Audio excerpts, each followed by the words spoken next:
இன்றைக்கு சமையல் லேட்டாக போயிட்டு இப்போவே 2 மணி ஆச்சு ஃப்ரெண்ட்ஸ். நான் கொஞ்சம் வெளியே அலுவல் இருந்தாப்பில் போயிட்டு இப்போ தான் வந்தேன். ஆனால் இங்கே வீட்டில் சில வேலையில் செய்து வச்சுருக்கிறா. வாங்க என்னென்ன செய்து வச்சுருக்குன்னு பார்ப்போமா. பருப்பு கழுவி ஊற வச்சுருக்கு, தேங்காய் திருவி வச்சுருக்கு, முட்டை அவிய வச்சுருக்கு, வெங்காயம் வெள்ளைப்பூடு உரித்து வச்சுருக்கு, சோறு வடித்து வச்சுருக்கு. எனக்கு வேலை மிச்சம். சரியா ஃப்ரெண்ட்ஸ்? இப்போ முட்டையை குழம்பு வைக்க போகிறேன், பருப்பை வெள்ளைக்கறி வைக்க போகிறேன். இதுதான் ஃப்ரெண்ட்ஸ் இன்றைக்கு எங்களை மதிய சாப்பாடு. பருப்பில் வச்சாச்சு. இங்கால மாசி ஒரு கட்டை இருந்துச்சு ஃப்ரெண்ட்ஸ், அதையும் வெட்டி வச்சுருக்கு. முட்டையை அவிச்சாச்சு. இங்கால இப்போ தேங்காய் பால் புளிய போகிறேன். அடுத்தது வெங்காயம் எல்லாம் வெட்டணும். இப்போ அடுப்பில் பருப்பு வேகுது, அதான் நான் அவசரமாக பால் புளிகிறேன். பால் புளிஞ்சு நான் எடுத்துகிட்டு வாரேன். வெந்துட்டு பாலெல்லாம் விட்டாச்சு.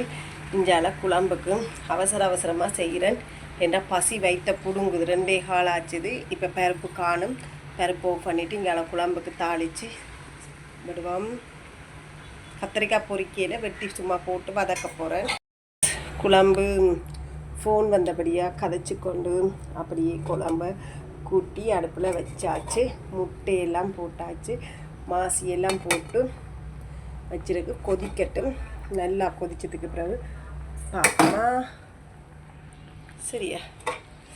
இங்கால பார்த்திங்கன்னா பருப்பு முடிஞ்சு இப்போ இந்த கறி நல்லா கொதித்து வரட்டும்.